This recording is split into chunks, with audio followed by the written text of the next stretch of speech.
সাইদের আগমন, শামীম সাইদের আগমন, শামীম সাইদের আগমন, সাইদি সাহেবের ছেলের আগমন, সাইদি সাহেবের ছেলের আগমন। নারায়ে তাকবীর ওয়া বারাকাতুহু। সম্মানিত উপস্থিতি, আপনারা কেমন আছেন?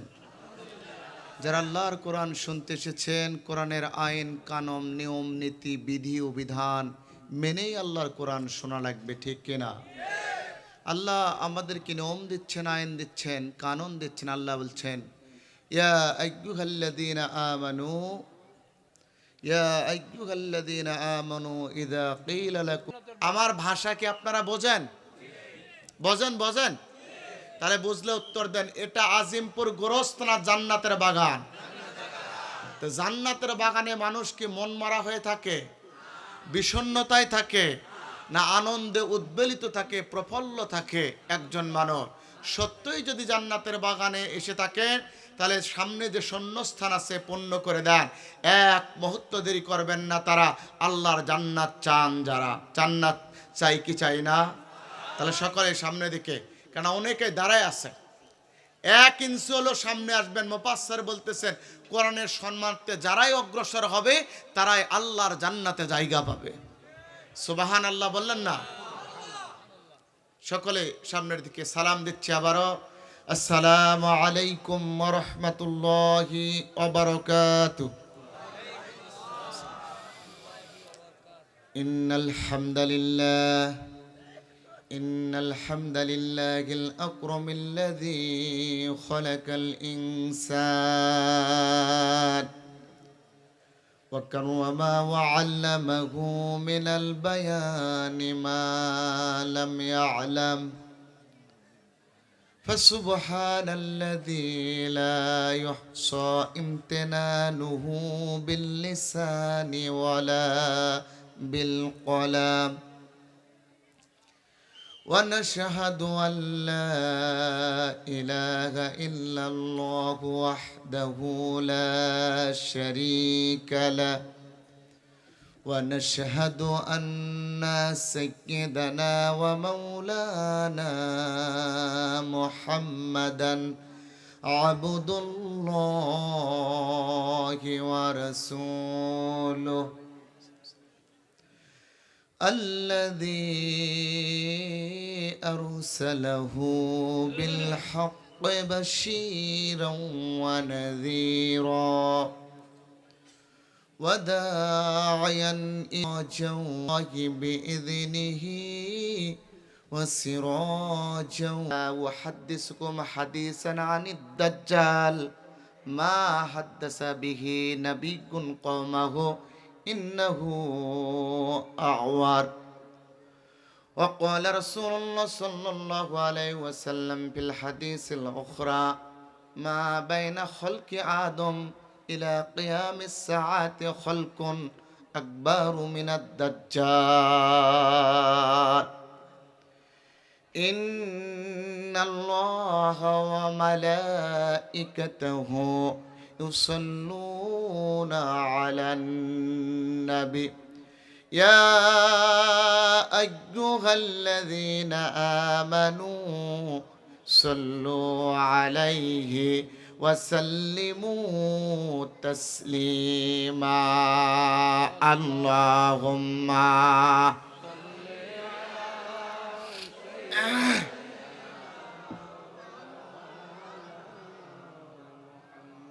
وعلى آله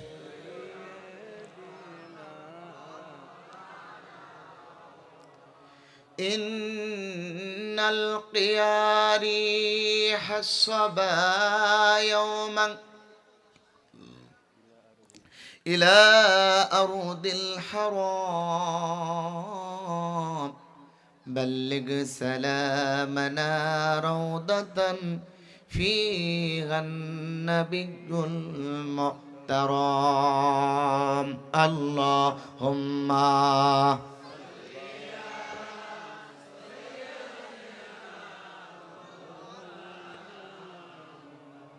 وعلى آله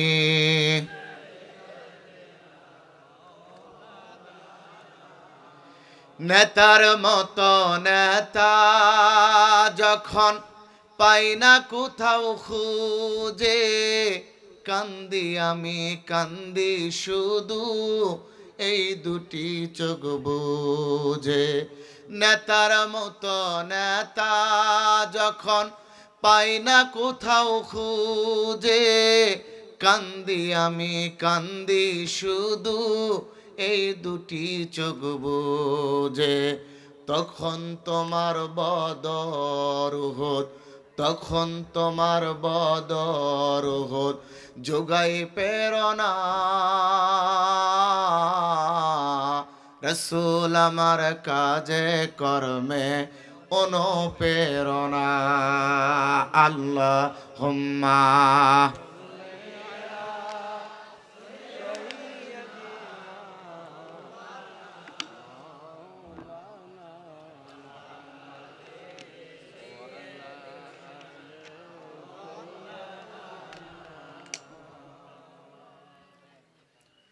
সকলে পড়ছি সাল্লাল্লাহু আলাইহি ওয়াসাল্লাম। স্বাধীনতা সার্বভৌমত্বর দেশ, সুজলা সুফলা শস্য শ্যামলার বাংলাদেশ। বাংলাদেশের ঐতিহ্যবাহী একটি জেলা কক্সবাজার জেলার উপজেলা। কক্সবাজার জেলার অন্তর্গত ঈদগাহ থানার দক্ষিণ হাজীপাড়া ভাই ভাই ইসলামী একতা সংগঠনের উদ্যোগে ৯তম তাফসিরুল কোরআন মাহফিল। এই তাফসিরুল কোরআন মাহফিলের সম্মানিত সভাপতি আমার মাথার তাজ হযরত মাওলানা হাফেজ বদিউল আলম সাহেব, বারাকাল্লাহু ফি হায়াতি আতালাল্লাহু ফি উমরিহি, বলুন আমিন। আজকের এই তাফসিরুল কোরআন মাহফিলে এসে এই মাহফিলটাকে ধন্য করেছেন ইসলামী আন্দোলনের বীর সিপাহ সালার, কক্সবাজারের সন্তান, মাটি ও মানুষের একান্ত আপন বন্ধু, কক্সবাজারের জেলা আমির নূর আহমেদ আনোয়ারি ভাই, এবং উপস্থিত আছেন এখানকার ঈদগাহ উপজেলার সম্মানিত আমিরে জামাত এবং ইসলামপুরের কৃতি সন্তান, নির্বাচিত জনপ্রতিনিধি, হাজার হাজার ভোটে নির্বাচিত জনপ্রতিনিধি আমার প্রিয় ভাই দেলোয়ার হোসেন ভাই সহ সম্মানিত ওলামায়ে কেরাম, দূর দূরান্ত থেকে আগত আল কোরআনের জিন্দা সৈনিক, ইসলাম প্রিয় তৌহিদ জনতা, আমরা বিনয় আর শুকরগুজার হচ্ছে মহান মনিবের দরবারে যে আল্লাহ রাতের নিস্তব্ধতা ভঙ্গ করে আসার তৌফিক দিয়েছেন। শরীরের সবটুকু শক্তি কণ্ঠের কাছে নিয়ে এসে সেই মালিককে খুশি করার জন্য পড়ছি আলহামদুলিল্লাহ। আপনারা খুশি না বেজার? শুনতে এসেছেন কি? জোরে বলুন। কোরআন যারা শুনতে এসেছেন সেই কোরআনের সৈনিক আমাদের একান্ত বন্ধু জনাবে মুহাম্মদ রাসূলুল্লাহ। আর একবার আপনাদের কাছে জানতে চাই, শুনতে এসেছেন কি? জোরে বলা লাগবে কোরআন। কোরআন যারা শুনতে এসেছেন বলুন তো এই কোরআনের মর্যাদা কম না বেশি? কত বেশি? সম্মানিত ভাইরা, আল্লাহর কোরআনের মর্যাদা কেমন? আল্লাহর নবীর উপরে জিবরাইল যখন কোরআনের আয়াতগুলো নিয়ে আসতেছিলেন, আল্লাহ রাব্বুল আলামিনের বন্ধু, রব্বে কারিমের বন্ধু মুহাম্মদ সাল্লাল্লাহু আলাইহি ওয়াসাল্লাম কোরআনের মর্যাদা, কোরআনের মাহাত্ম্য, কোরআনের গুরুত্ব, কোরআনের তাৎপর্য বুঝতে পেরে জিবরাইল যখন বলেন, আল্লাহর নবী দ্রুত গতিতে তার জিহ্বার সঞ্চালন করে কোরআনগুলোকে হৃদয়পটে সেভ করার জন্য দ্রুত গতিতে জিহ্বা নাড়াচাড়া করতেছিলেন। আল্লাহ রাব্বুল আলামিন বুদনূর থেকে এমন দৃশ্য দেখতে পেয়ে আরশ আজিম থেকে ডাকতে বলে, জিবরাইল রে, যখন আমার বন্ধুর উপরে কোরআন নিয়ে যাও, আমার বন্ধু কোরআন পাওয়ার সঙ্গে সঙ্গে কোরআনটাকে হৃদয় করণে সেভ করার জন্য জিহ্বাটাকে দ্রুত গতিতে সঞ্চালন করে। আমি আমার বন্ধুর এমন দৃশ্য দেখেছি। আজ জিবরাইল আমার বন্ধু কোরআনের মর্যাদা, মাহাত্ম্য আর তাৎপর্য বুঝতে পেরে কোরআনটাকে দ্রুত গতিতে সেভ করার জন্য জিহ্বাটাকেও দ্রুত গতিতে সঞ্চালন করে। ও জিবরাইল, এতে আমার বন্ধুর বড় কষ্ট হয়। আমার বন্ধুকে জানায় দাও, লা তুহাররিক বিহি লিসানাকা লিতাআজালা বি। ও নবী, কোরআনকে মুখস্থ করার জন্য, কোরআনকে সেভ করার জন্য আপনার জিহ্বাকে আপনি দ্রুত গতিতে সঞ্চালন করবেন না, আপনার জিহ্বাকে দ্রুত গতিতে আপনি নাড়াচাড়া করবেন না। আপনি শুধু আমার জিব্রাইলের সঙ্গে একবার কোরআন পড়ুন, গোটা কোরআন আপনার সিনার ভিতরে ঢুকিয়ে দেওয়ার মালিক আমি আল্লাহ। তাহলে সেই কোরআনের মর্যাদা আছে না নাই? যে মর্যাদাপন্ন কোরআনে আল্লাহর নবী পাওয়ার সঙ্গে সঙ্গে দ্রুত গতিতে জিহ্বা সঞ্চালন করেছেন। আল্লাহ এমন দৃশ্য দেখতে চাই নাই, বন্ধুকে কষ্ট দিতে চাই নাই। আল্লাহ পাক এই জন্য ওহী নাজিল করেছেন, আয়াত দিয়ে বন্ধুর কষ্ট দূর করে দিয়েছে। সেই মর্যাদাপন্ন কোরআনের কথা আমরা বিগত 16 বছর যখন বলার চেষ্টা করেছি, আমাদের কণ্ঠ চেপে ধরা হয়েছিল। সেদিন থেকে আমরা সিদ্ধান্ত নিয়েছিলাম এই শক্তি আমরা শক্তিতে পরিণত করব, এমন শক্তি সঞ্চয় করব যে শক্তি দিয়ে বাতিলের মসনদে আঘাত করব, বাতিলের মসনদ ভেঙ্গে চুরমার হবে। 2024 সালের 5 আগস্ট আমরা শক্তিতে পরিণত করে এমন শক্তি সঞ্চয় করে বাতিলের মসনদে এমন আঘাত করেছি, বাতিলের মসনদ ভেঙ্গে চুরমার হয়েছে, বাতিল দিল্লি পালাতে বাধ্য হয়েছে। আর কোনদিন বাতিলকে বাংলার মসনদে আসতে দেওয়া হবে না, হবে না, হবে না।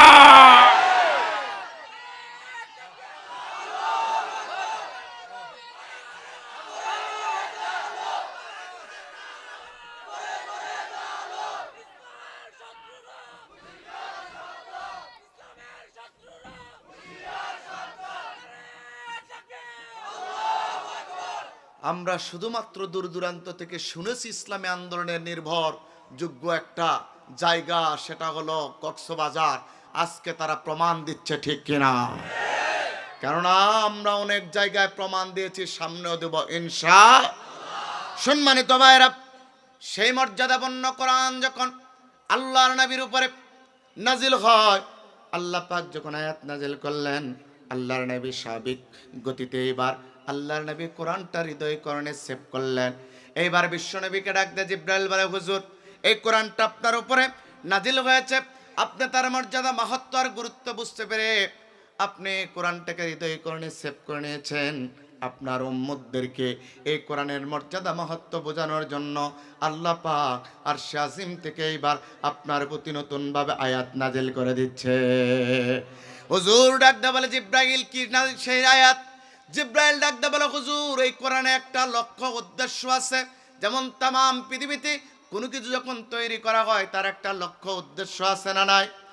মাইক যে যিনি বানাইছেন, মাইক বানানোর উদ্দেশ্য হলো ছোট আওয়াজকে বড় করে মানুষের সামনে তুলে ধরা। এই যে আলো যিনি লাইট বানাইছেন, লাইটের উদ্দেশ্য হলো অন্ধকার দূর করে আলোর পসরা বিছিয়ে দেওয়া। তাহলে প্রত্যেক জিনিসের একটা উদ্দেশ্য আছে। নবী গো, যে কোরআন আপনার প্রতি নাজিল হচ্ছে ওই কোরআনের উদ্দেশ্য কি না? তাই বললেন জিব্রাইল উদ্দেশ্যটা কি? তাৎক্ষণিক আল্লাহ পাক জিব্রাইলের মাধ্যমে আয়াত নাজিল করে দিলেন, কিতাবুন আনজালনাহু ইলাইকা লিতুখরিজান নাসা মিনাজ যুলুমাতি ইলান নূর। আল্লাহর কোরআন তেলাওয়াতের পরে কোন ব্যক্তি যদি আল্লাহকে খুশি করার জন্য একবার আল্লাহ বলে ডাক দেয়, বিজ্ঞান আর ডক্টর প্রমাণ করে মানুষের জন্মের সময় হাড়ের ভিতরে 84টি জায়গায় আল্লাহ শব্দটি খোদাই করে লিখে দেওয়া হয়েছে। বান্দা যখন কোরআন তেলাওয়াতের পরে আল্লাহকে খুশি করার জন্য একবার আল্লাহ বলে ডাক দেয়, আমার আল্লাহ খুশি হয়ে ওই ব্যক্তিকে 4 মিনিটের জন্য হার্টের ব্যায়াম থেকে নিরাপত্তা দিয়ে দেয়। শুধু তাই নয়, মিশকাতের ভিতরে রয়েছে আল্লাহর কোরআন তেলাওয়াতের পরে যারা আল্লাহ বলে ডাক দেয়, বাইনাস সামাওয়াতি ওয়াল আরদ, আমার আল্লাহ খুশি হয়ে আসমান আর জমিনের ভিতরে যত শূন্যস্থান আছে আমার আল্লাহ ওই শূন্যস্থানগুলোকে আল্লাহ বল্লিওয়ালা ব্যক্তির জন্য নেক দ্বারা পূর্ণ করে দেয়।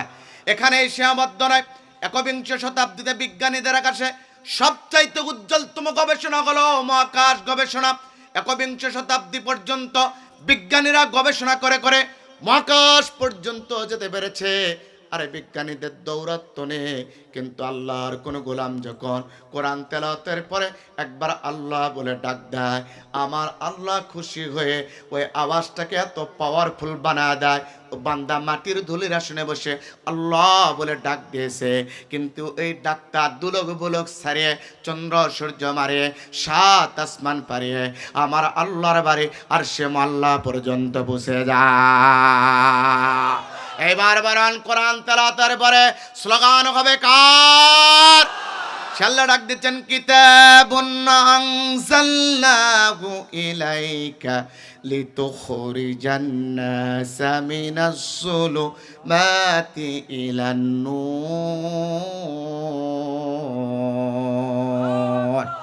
আল্লাহ রাব্বুল আলামিন বলে, বন্ধুরা এই কোরআনটা আপনার প্রতি নাজিল করে দিয়েছি।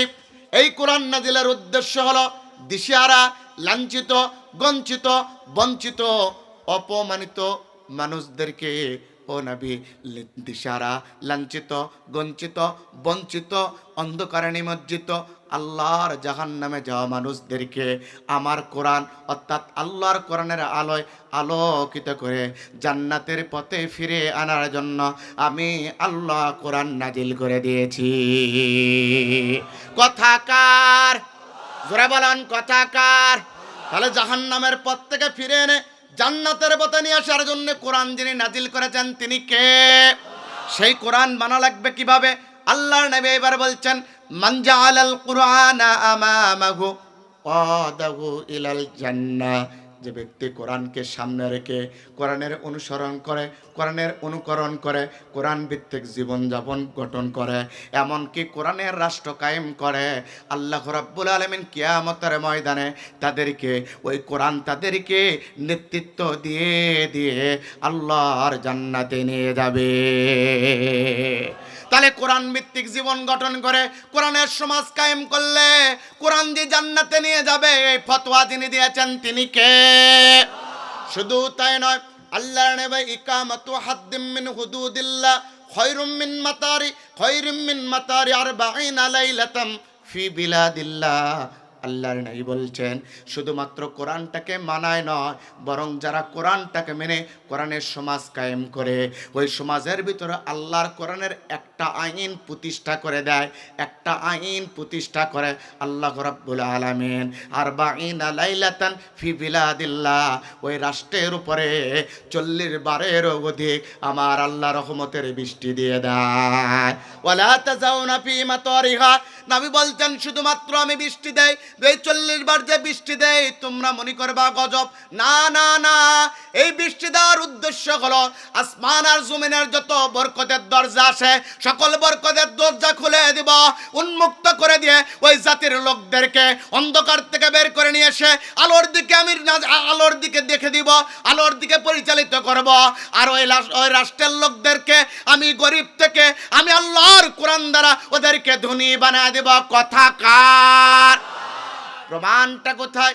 আল্লাহ রাব্বুল আলামিন 7 নম্বর সূরা 9 নম্বর পারা 2 নম্বর পৃষ্ঠার 1 নম্বর লাইন 96 নম্বর আয়াতে আল্লাহ পাক জানা দিচ্ছে, ওয়ালাউ আন্না আহলাল কুরা আমানু ওয়াত্তাকাউ লাফাতাহনা আলাইহিম বারাকাতিম মিনাস সামাই ওয়াল আরদ।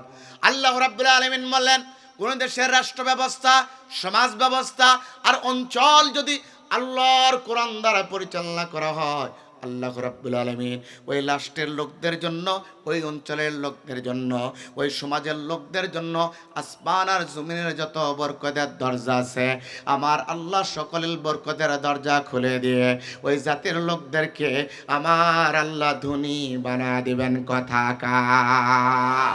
তাহলে কোরআনের সমাজ কায়েম করলে ওই জাতির লোকদেরকে যিনি ধনী বানা দেবেন তিনি কে? রাষ্ট্র যদি ধনী হয় আমেরিকার কাছে হাত পাতাতে হবে না, ভারতের কাছে হাত পাতাতে হবে না, রাশিয়ার কাছে ভিক্ষা চাইতে হবে না, চীনের কাছে আমাদেরকে মস্তক অবনত করতে হবে না। আমরা স্বয়ং সম্পন্ন হলে বরং সকল পরাশক্তি আমাদের কাছে মস্তক অবনত করতে বাধ্য হবে। কথা বলেন ঠিক কিনা? আজকে আমাদেরকে ভয় দেখানো হচ্ছে, আমাদেরকে বলা হচ্ছে আমাদের প্রতিবেশী দেশের সাথে নাকি আমরা কথা বললেই আমাদের খবর আছে, বলে না? এই কথা বলেন না কেন? বলে না আমাদের অর্থনৈতিকভাবে নাকি আমাদেরকে পঙ্গু করে দিবে, আর সামরিকভাবে নাকি আমাদের উপরে বুলডোজার চালিয়ে দখল করে নেবে। আমরা তাদেরকে বলতে চাই, আমরা মুসলমান, আমাদের কলিজায় আল্লাহর কোরআনের বিধান। তোমরা কান খুলে শুনে রাখো, আমেরিকাকে ভয় করার দরকার নয়, ভারতকে ভয় করার দরকার নয়, এরপরে চীন আর রাশিয়াকে ভয় করার দরকার নয়।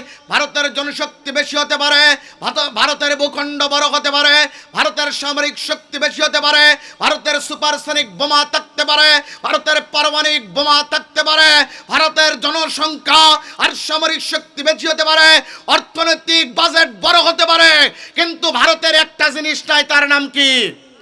জোরে বলেন কি নাই? ইমান নাই।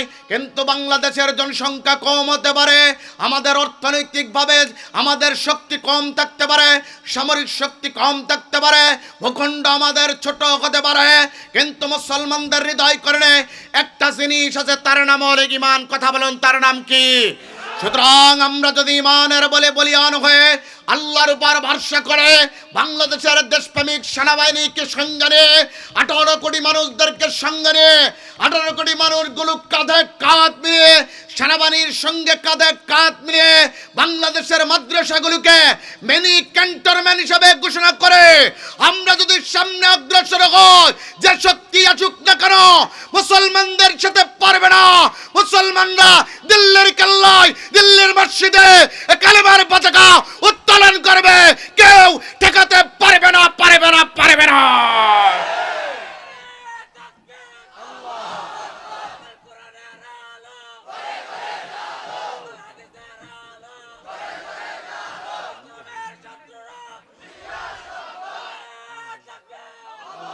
সুতরাং কোরআনের রাষ্ট্র বাংলাদেশে কায়েম হবে, আসমান আর জমিনের বরকতের দরজা খুলবে ইনশাআল্লাহ। ভারতের চোখ রাঙ্গানিকে আমরা ভয় করি না। ওরা পরিকল্পনা করেছিল 29তম একটা অঙ্গরাজ্য বানাবে, সিকিমের মতো, হায়দ্রাবাদের মতো আমাদেরটাও লুটে পুটে নেবে। 16 বছর এই পরিকল্পনা করেছিল, কিন্তু তারা সফল হয় নাই। এই জন্য তাদের মাথা ঠিক নাই, ঠিক কিনা? কারণ ওরা জানে না মুসলমানরা বাঁচলে গাজী, মরলে শহীদ। মুসলমানরা জীবন দিতে জানে, শাহাদাত বরণ করতে জানে, বাতিলের কাছে মস্তক অবনত করতে জানে না, ঠিক কিনা? আমার ভাইরা, সেই জনশক্তি থেকে বলছি আপনাদের ভয় পাওয়ার দরকার নাই। আমরা ইমানের বলে বলিয়ান হয়ে সামনে অগ্রসর হব। আমাদের দায়িত্ব অগ্রসর হওয়া, আল্লাহর দায়িত্ব হলো বিজয় দেওয়া, ঠিক কিনা? সম্মানিত ভাইরা, আল্লাহর কোরআনটাকে শুধুমাত্র ব্যক্তিগত জীবন নয়, পারিবারিক জীবন নয়, অর্থনৈতিক জীবন নয়, সামাজিক জীবন নয়, সর্বক্ষেত্রে মানা লাগবে। তাহলে জান্নাত জেনে দিবেন তিনি কে? প্রমাণটা কথা আল্লাহ রাব্বুল আলামিন 16 নম্বর সূরা 14 নম্বর পারা 16 নম্বর পৃষ্ঠা 4 নম্বর লাইনে 89 নম্বর আয়াতের শেষের অংশে জানায় দিচ্ছে, ওয়া নাযালনা আলাইকাল কিতাবা তিবয়ানাল লিকুল্লি শাইইন ওয়া হুদাও ওয়া রাহমা ওয়া বুশরা লিল মুসলিমিন। আল্লাহ রাব্বুল আলামিন বলছেন, এমন কোনো কথা নাই, এমন কোনো উপাত্ত নাই, এমন কোনো তথ্য নাই যা কোরআন নামক কিতাবের ভিতরে আমি দেই নাই। তিবিয়ানাল লিকুল্লি শাই, সব কথাগুলো আমি কোরআন নামক কিতাবের ভিতরে লিখে দিয়েছি। ওয়া হুদাও ওয়া রাহমা, এই কোরআন মানবে যারা হেদায়েত পাবে তারা। হেদায়েত ওয়া হুদাও ওয়া রাহমা ওয়া বুশরা লিল মুসলিমিন, হেদায়েত আর রহমত পাবে যারা। বাশশারা ইউবাশশিরু তাবশীরান ফা মুবাশশিরুন, ও গো নবী তাদেরকে জানায় দাও আল্লাহর জান্নাতের সুসংবাদ পাবে তারা। কথাকার। তাহলে কোরআনটা এককভাবে মানবেন না, সব ক্ষেত্রে মানবেন? কথাকার। ব্যক্তিগত জীবনে বিধান মানবেন কার? সমাজ জীবনে বিধান মানবেন কার? অর্থনীতিতে বিধান মানবেন কার? শিক্ষানীতিতে বিধান মানবেন কার? রাষ্ট্রনীতিতে বিধান মানবেন কার? এইবার আল্লাহকে সাক্ষী দিয়ে আঙ্গুলটা উঁচু করে বলুন তো, রাজনীতিতে বিধান মানবেন কার? এই তো কিছুদিন আগ পর্যন্ত আমাদেরকে বলা হয়েছিল কোরআনের মঞ্চে যে কোনটি হুজুর রাজনীতির কথা বলবেন না। আল্লাহ বললেন রাজনীতির কথা যদি তুমি কোরআন থেকে বলতে না পারবা, আমি আল্লাহ বললাম কোশ্চেন কালেও মুসলমান হতে পারবা না। কেননা ব্যক্তিগত জীবন, পারিবারিক জীবন, অর্থনৈতিক জীবন, সামাজিক জীবন, রাষ্ট্রীয় জীবন এবং রাজনৈতিক জীবনে কোরআন মানার জন্য তিবিয়ান আল্লি কুল্লি শাই, আমি আল্লাহ পাক খুলে খুলে কোরআনের ভিতরে লিখে দিয়েছি। পূর্ণাঙ্গ মানবে যারা, ওয়া হুদা ওয়া রাহমা, হেদায়েত আর রহমত পাবে তারা, ওয়া বুশরা লিল মুসলিমিন, হেদায়েত আর রহমত পাবে যারা, আল্লাহর জান্নাতের সুসংবাদ পাবে তারা। ঠিক কিনা? তার মানে এতদিন পর্যন্ত যারা ব্যক্তিগত জীবনে মেনেছেন কোরআন, অর্থনৈতিক জীবনে মেনেছেন, সামাজিক জীবনে মেনেছেন, ধর্মীয় জীবনে মেনেছেন, শিক্ষা জীবনে মেনেছেন, কিন্তু রাষ্ট্রীয় জীবনে আর রাজনৈতিক জীবনে আল্লাহর কোরআন মানতে চায় না, এখন আপনি পূর্ণাঙ্গ মুসলমান হতে পারেন নাই। ঠিক কিনা? কথাকার আল্লাহ বলে সকল জীবনে কোরআন মানবে যারা, ওয়া হুদা ওয়া রাহমা, হেদায়েত আর রহমত পাবে তারা, ওয়া বুশরা লিল মুসলিমিন, হেদায়েত আর রহমত পাবে যারা, ও গো নবী তাদেরকে জানা দাও আল্লাহর জান্নাতের সুসংবাদ পাবে তারা। তাহলে সেই মর্যাদাপূর্ণ কোরআন আপনারা শুনতে পেরেছেন। বলুন তো কোরআন শুনে খুশি করবেন কাকে? জোরে বলুন কাকে? আল্লাহ রাব্বুল আলামিন জানা দেয় বন্ধুরে, আল্লাহর কোরআন যারা শুনতে পেরেছে তাদের টার্গেট যদি হয় আল্লাহ, আল্লাহকে যদি খুশি করতে চায়, ওদেরকে আমার পক্ষ থেকে জানা দাও। 9 নম্বর সূরা 11 নম্বর পারা 3 নম্বর পৃষ্ঠার 11 নম্বর লাইনের 111 নম্বর আয়াত সূরা তাওবার ভিতর আল্লাহ পাক জানা দেয়, ইন্নাল্লাহা আশতারা মিনাল মুমিনিনা আনফুসাহুম ওয়া আমওয়ালাহুম বিআন্না লাহুমুল জান্নাহ ইউকাতিলুনা ফি সাবিলিল্লাহি ফায়াকতুলুনা ওয়া ইউকতালুন।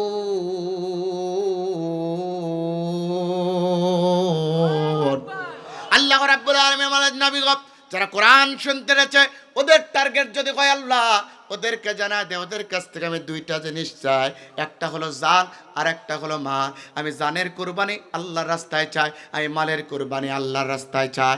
যদি বান্দাগুলো জান আর মাল আল্লাহর রাস্তায় দিতে পারে, বিআন্না লাহুমুল জান্নাত, আমি আল্লাহ বললাম, আমি আল্লাহ তাদেরকে জান্নাত দিয়ে দিব। তার মানে আল্লাহর রাস্তায় জান আর মাল দেওয়া লাগবে। কোরআনের পথে থেকে আমরা 16টি বছর দেখেছি আমাদের নেতৃবৃন্দ, আমাদের কেন্দ্রীয় নেতৃবৃন্দ এই কোরআনের সমাজ কায়েম করার জন্য, এই কোরআনের পার্লামেন্ট কায়েম করার জন্য, এই কোরআনকে সামনে নিয়ে অগ্রসর হয়েছে। তাদের জান আর মাল আল্লাহর রাস্তায় বিলিয়ে দিয়েছে। বাতিলের সামনে দাঁড়িয়ে মস্তক অবনত করে নাই, আল্লাহর কথা ঘোষণা করেছে, তারপরে ক্ষমা ভিক্ষা করে নাই। সুতরাং বাতিলের সামনে দাঁড়িয়ে আল্লাহর ঘোষণা করে যারা, আল্লাহর জান্নাতি তারা। ঠিক কিনা? আমার কথা না আল্লাহর কথা। এই আয়াতটাকে সামনে নিয়ে তাফসিরে বাইজাবির ভিতরে আল্লামা নাসিরউদ্দিন বাইজাবি বলেন, আল্লাহর রাস্তায় কুরবানি কিরকম কুরবানি? কুল ইন্না সলাতি ওয়া নুসুকি ওয়া মাহইয়ায়া ওয়া মামাতি লিল্লাহি রাব্বিল আলামিন।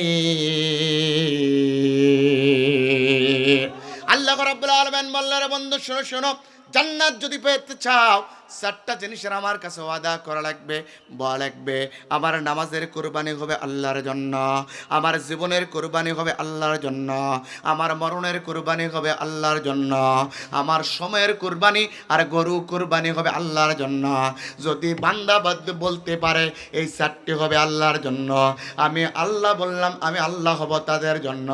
আমি আল্লাহ যাদের জন্য হয়, ওয়া হুদা ওয়া রাহমা, ও হেদায়েত আর রহমত পায়, হেদায়েত আর রহমত পায় যারা, ওয়া বুশরা লিল মুসলিমিন, ওই মুসলমানদেরকে জানা দাও আল্লাহর জান্নাতের সুসংবাদ পায় তারা। মুফাসসির বলতেছে এই জান্নাতের সুসংবাদ প্রাপ্ত কারা? মুফাসসির আবার লিখতেছেন এরা হলো ঈমানদাররা। আর ঈমানদার কারা? ঈমানদারদের ব্যাখ্যায় মুফাসসির এবার বর্ণনা করতেছেন, কোরআনুল কারীমের একটা আয়াত নিয়েছেন 2 নম্বর সূরা 3 নম্বর পারা 11 নম্বর পৃষ্ঠা 6 নম্বর লাইনে 207 নম্বর আয়াত। আল্লাহ পাক বলছেন, ওয়া মিনান নাসি মান ইয়াশতারি নাফসাহু বিতিগা মারদাতিল্লাহ। মানুষের ভিতরে কতকগুলো মানুষ আছে যারা আল্লাহর ভালোবাসায় উদ্বুদ্ধ হয়ে নিজের জীবনটা আল্লাহ রাস্তায় বিলিয়ে দেয় যারা ইমানদার, তারা ইমানদার যারা হেদায়েতের রহমত পায়, তারা হেদায়েতের রহমত পায় যারা আল্লাহর জান্নাতের সুসংবাদ পায়, তারা কথাকার। তাহলে আল্লাহর রাস্তায় নিজের জানাল মালা বিলিয়ে দেওয়ার মানুষ এই জমিনে আছে না নাই? জোরে বলুন আছে না নাই? বিগত 16 বছর দেখেছি। শুধু তাই নয়, বিগত 16 বছর আমরা দেখেছি এটাই নয়, বরং মুসলমানদের ইতিহাসগুলো জান দেওয়ার ইতিহাস, মাল দেওয়ার ইতিহাস, ঠিক কিনা? জোরে বলুন, আর একটু জোরে বলুন। আমরা সেই ইতিহাস জানি। আমরা 313 জন সাহাবানে বদর ময়দানে লড়াই করেছি। আমরা ময়দান ছেড়ে দেই নাই। আমরা উহুদে লড়াই করেছি। আমরা ময়দান ছেড়ে দেই নাই। আমরা খন্দকে বিজয় ছিনিয়ে এনেছি। আমরা ময়দান ছেড়ে দেই নাই। নবী তাইফে রক্ত ঝরিয়েছে, নবী ময়দান ছেড়ে দেই নাই। আমরা আফ্রিকায় কালেমার শত শত পতাকা উত্তোলন করেছি। আমরা ময়দান ছেড়ে দেই নাই। বাংলাদেশে 16 বছর নির্যাতন, নিপীড়ন, নিষ্পেষণ চালানো হয়েছে। জেল, জুলুম, হামলা, গুলিয়া, মামলা দেওয়া হয়েছে। ফাঁসির মঞ্চে তুলে কল্লা দেওয়া হয়েছে। তারপর আমরা ময়দান ছেড়ে দেই নাই। সুতরাং মুসলমানদের ইতিহাস, ইসলামের জন্য হাত দেওয়ার ইতিহাস, পা দেওয়ার ইতিহাস, চোখ দেওয়ার ইতিহাস, গুলি খাওয়ার ইতিহাস, রক্ত দেওয়ার ইতিহাস, জীবন দেওয়ার ইতিহাস, শাহাদাতের তামান্নায় উজ্জীবিত হওয়ার ইতিহাস। কে কেনা চেয়েছেন রক্ত দিয়ে এই জমিনে দিন কায়েম করার জন্য? দুহাত তুলে দেখা যায়।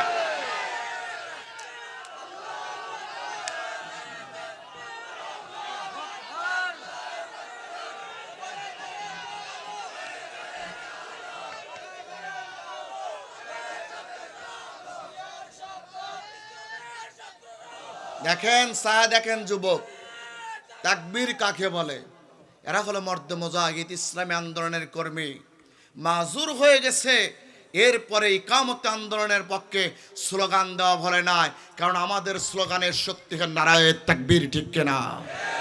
আমাদের শক্তি আছে না নাই? সুতরাং মুসলমান বাতিল শক্তিকে পরোয়া করে না। মুসলমান কার গান গায়?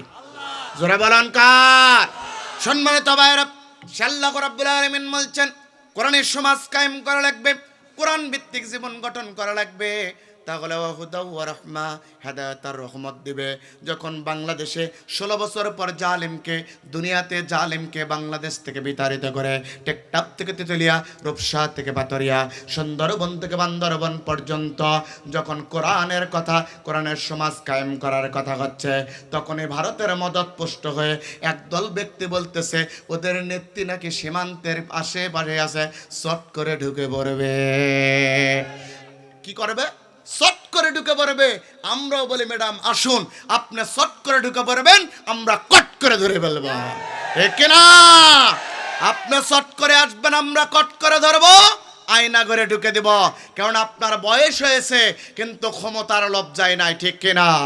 বুবু আইবা, বুবু আইবা গো, সেই দিন আইসা বুবু ক্ষমতা পাইবা না। বুবু আইবা, বুবু আইবা গো, সেই দিন আইসা বুবু গদি পাইবা না। খোঁজ নেই বুবু কাদের কাকার, অবস্থা খারাপ দরবের বাবার, হারুন আঙ্কেলার সামনে আসে না, ঠিক না? খোঁজ নেই বুবু কাদের কাকার, অবস্থা খারাপ দরবের বাবার, বিপ্লব আঙ্কেলার সামনে আসে না।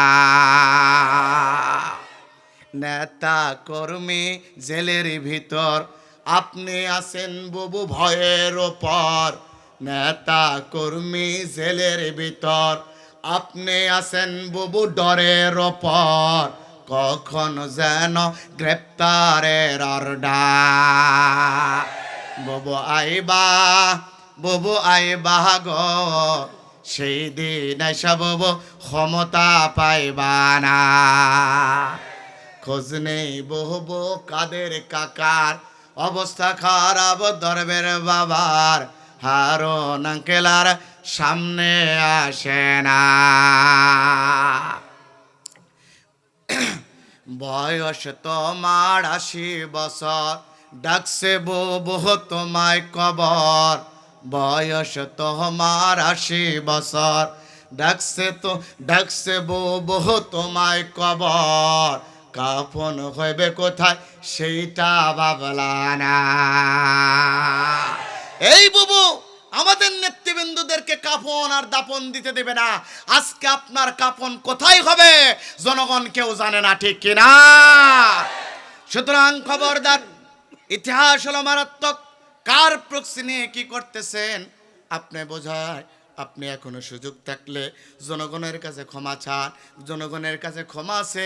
ওই যে ট্রাইব্যুনালে নিরপরাধ ব্যক্তিদেরকে হত্যা করেছেন, ওই বিচারের একটু মুখোমুখি হওয়ার জন্য একটু বুকের পাঠা দেখান।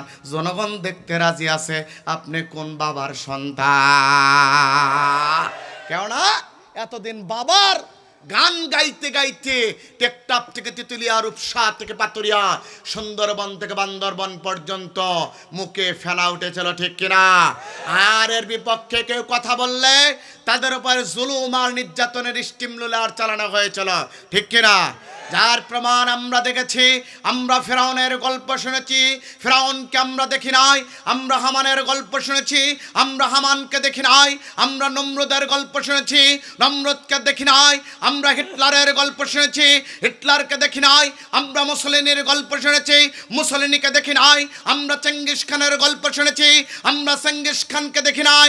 কিন্তু সকল স্বৈরাচারের উত্তরসূরি শেখ হাসিনা, শেখের বেটি শেখ হাসিনার শুধু গল্পই শুনি নাই, দুই চোখে আর নির্যাতন, নিপীড়ন আর নিষ্পেষণের স্টিমুলার আমরা দুইটা চোখে দেখেছি, ঠিক কিনা? সুতরাং আসুন, একটু বুকের পাটা থাকলে বিচারের সম্মুখীন হন। পারবে? এমনি নেতা কর্মী খালি ডিম খায়। আসুন, আর ভূমিকা লম্বা করব না। আয়াত তেলাওয়াতকৃত আয়াতের দিকে যাব। আল্লাহ তৌফিক দান করুক, বলুন আমিন। সকলে আবার সাথে বলুন, আউযু বিল্লাহি মিনাশ শাইতানির রাজিম, বিসমিল্লাহির রহমানির রহিম। أم حسبت أن أصحاب الكهف والرقيم كانوا من آياتنا عجبا। আমরা বিতার্ত মরদুদ শয়তানের ওয়াসওয়াসা থেকে পানাহ চাচ্ছি আল্লাহর কাছে। শুরু করছি দয়াময় আল্লাহর নামে। যে সূরা আপনাদের সামনে তেলাওয়াত করেছি, এই সূরাটির নাম সূরাতুল কাহাফ। কাহাফ শব্দের অর্থ হলো গুহা। কি? গুহা। এই সূরাতে আয়াত আছে 110টি, রুকু আছে, মনোযোগ দেন, এই সূরাতে আয়াত আছে 110টি, রুকু আছে 12টি, শব্দ আছে 1579টি, অক্ষর আছে 7360টি, জবর আছে, এই মনোযোগ আছে আপনাদের, জবর আছে এই সূরাতে 2541টি, জের আছে 878টি, পেশ আছে 683টি। সকল ওলামায়ে কেরামদের মতে এই সূরাটি নাজিল হয়েছে মক্কায়। চিৎকার দেবেন আল্লাহু আকবার, চিৎকার দেওয়া লাগবে আল্লাহু আকবার। সূরাটির নাম কি? কাহাফ। কাহাফ শব্দের অর্থ কি? গুহা। এই সূরাতে আয়াত আছে, আবারও বলছি, আয়াত আছে 110টি, রুকু আছে 12টি, শব্দ আছে 1579টি, অক্ষর আছে 7360টি, জবর আছে 2541টি, জের আছে 878টি, পেশ আছে 683টি। সকল ওলামায়ে কেরামদের মতে এই সূরাটি নাজিল হয়েছে মক্কায়। চিৎকার দিবেন আল্লাহু আকবার। এটা একটা মর্যাদাপূর্ণ সূরা। আল্লাহ বলছেন, মান হাফিজা আয়াতিন মিন আউয়াল সূরাতুল কাহফ উসিমা মিনাদ দাজ্জাল ওয়া ফি রিওয়ায়াতিন উসিমা মিন ফিতনাতিদ দাজ্জাল। আল্লাহর নবী বলছেন, কোন ব্যক্তি যদি সূরাতুল কাহফের 10টি আয়াত মুখস্থ করবে, আল্লাহ রাব্বুল আলামিন তাকে ফিতনাতে, দাজ্জালের সকল ফিতনা থেকে আমার আল্লাহ নিরাপত্তা দিয়ে দিবে। শুধু তাই নয়, সহিহাইনের ভিতরে হাদিস আছে, মান করগা সূরাতুল কাহফ কামা উনজিলাত কানাত লাহু নূরান ইয়াউমাল কিয়ামাতি মিন মাকামিহি ইলা মক্কা। আল্লাহর নবী বলছেন সূরাতুল কাহাফ যেভাবে নাজিল হয়েছে, কোন ব্যক্তি যদি জুমার দিন ওইভাবেই সূরাতুল কাহাফ তেলাওয়াত করে, আল্লাহ রাব্বুল আলামিন কিয়ামতের ময়দানে তার ভিতরে এক প্রকার নূর দিবেন, যে নূরের আলোতে ওই ব্যক্তি মক্কা পর্যন্ত দেখতে পাবে। আর ফজিলত হলো, আল্লাহর নবী বলছেন সূরাতুল কাহাফ যে ব্যক্তি পাঠ করবে সদা সর্বদা লেগে থাকবে, এর জন্য দুইটা পুরস্কার। ওয়ামা মিন দাব্বাতিন ফিল আরদি ইল্লা আলাল্লাহি রিজকুহা। এক নাম্বার, এই ব্যক্তির কোনো রিজেকের অভাব হবে না। বলুন তো রিজেক যিনি দেয় তিনি কে? দুই নাম্বার, আল্লাহর নবী বলছেন দুই নাম্বার, আল্লাহ পাক তাকে মুমিন হিসাবে ঘোষণা করে দিবে। আর মুমিন ঘোষণা করার পর আল্লাহর পক্ষ থেকে নেক হায়াত বরাদ্দ হবে। এটা কোথায় আছে? 16 নম্বর সূরা 14 নম্বর পারা 17 নম্বর পৃষ্ঠা 7 নম্বর লাইনের 97 নম্বর আয়াতের ভিতরে আছে। আল্লাহ পাক বলেন মান আমিলা সলিহাম মিন যাকারিন আও উনসা ওয়া হুয়া মুমিনুন ফালা নুহিয়ান্নাহু হায়াতান তাইয়্যিবা। যারা ভালো কাজ করে, ভালো আমল করে, ওটা মহিলা হোক আর পুরুষ হোক, ওটাই হলো মুমিন। আর মুমিনের এক নাম্বার পুরস্কার হলো ফালা নুহিয়ান্নাহু হায়াতান তাইয়্যিবা। আমি আল্লাহ আমার পক্ষ থেকে আমি তাকে নেক হায়াত বাড়া দে। তাহলে সূরাতুল কাহাফ পাঠ করবেন, আপনাকে আল্লাহ পাক দাজ্জালের ফিতনা থেকে নিরাপত্তা দিবে। দুই নাম্বার, আপনার অভাব অনটন দূর করে দিবে। তিন নাম্বার, আল্লাহ রাব্বুল আলামিন আপনার হায়াত বাড়ায় দিবে। এই সূরাটি কেমনে নাজিল হলো? আপনারা দোয়া করেছেন তামাম পৃথিবীর সর্বশ্রেষ্ঠ 5টি তাফসীর গ্রন্থের শানে নজুল এক জায়গায় একত্রিত করে আপনাদের শানে আপনি বলে দিচ্ছি। এক নাম্বার তাফসীর গ্রন্থের নাম হলো তাফসীরে কাবির। ইমাম আবু আব্দুল্লাহ মুহাম্মদ ইবনে ওমর ফখরুদ্দিন আর রাজি তাফসীরে কাবিরের ভিতরে বলেন সাফাওয়াতুত তাফসীর। আর ইমাম মুহাম্মদ আলী সাবনে সাফাওয়াতুত তাফসীরের ভিতরে বলেন। এরপরে তামাম পৃথিবীর সর্ববৃহৎ তাফসীর গ্রন্থ তাফসীরে রুহুল মাআনি আল্লামা মাহমুদ আলুসি তাফসীরে রুহুল মাআনির ভিতরে বলেন। হাফিজ ইমামউদ্দিন ইবনে কাসির তাফসীর ইবনে কাসিরের ভিতরে বর্ণনা করে জামিউল কুরআন ফি জামিউল বায়ান ফি তাফসীরুল কুরআন ইন তাফসীরে তাবারি।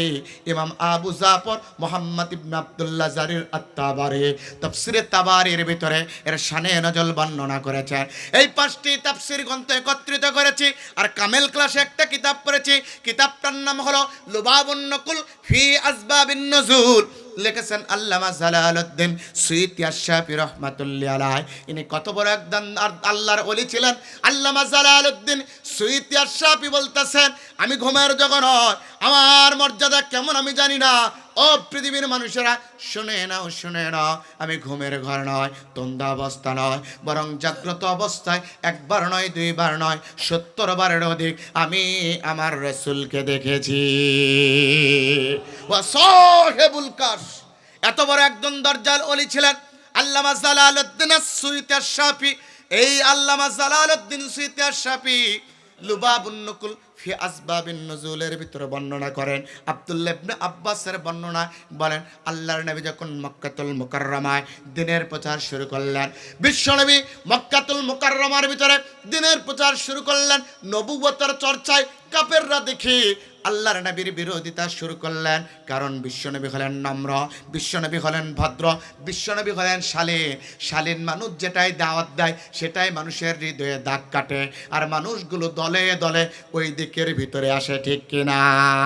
সেই জন্য আল্লাহ পাক কোরআনুল কারীমের ভিতরে বলেন যখন তুমি ঈমান আনয়ন করবা তোমাকে শালীন হওয়া লাগবে। ওয়া ইবাদুর রাহমানিল্লাযীনা ইয়ামশুনা আলাল আরদি হাওনা ওয়া ইযা খাতাবাহুমুল জাহিলুন।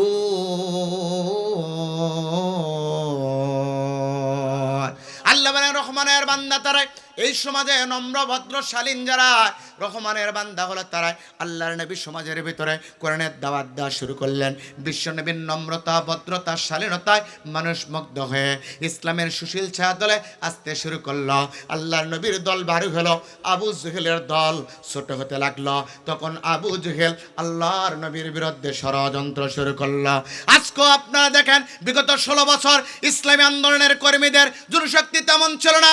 যখন একত্রিত হয়ে কোরআনের বাকি আল্লামা দেলোয়ার হোসেন সাঈদী সহ জগৎ বিখ্যাত আলেমগুলো আর ইসলামী বিশ্ব ইসলামী নেতৃবৃন্দ যখন টেকনাফ থেকে তেতুলিয়া, রূপসা থেকে পাতুরিয়া, সুন্দরবন থেকে বান্দরবন পর্যন্ত নিজেদের চরিত্র আচার আচরণ আর কোরআনের দাওয়াত মানুষকে দিয়ে মানুষের উপর প্রভাব ঘটানোর চেষ্টা করেছে, মানুষগুলো শিরকি মতবাদ ছেড়ে দিয়ে কোরআন সুন্নাহর বিপরীত অবস্থান গ্রহণ না করে আল্লাহর কোরআনের দিকে যখন ছুটে এসেছে তখন কয়েক ইসলামপন্থী দলের উপরে মিথ্যাচার করে নির্যাতন শুরু করেছে, বিরোধিতা শুরু করেছিল, ঠিক কিনা?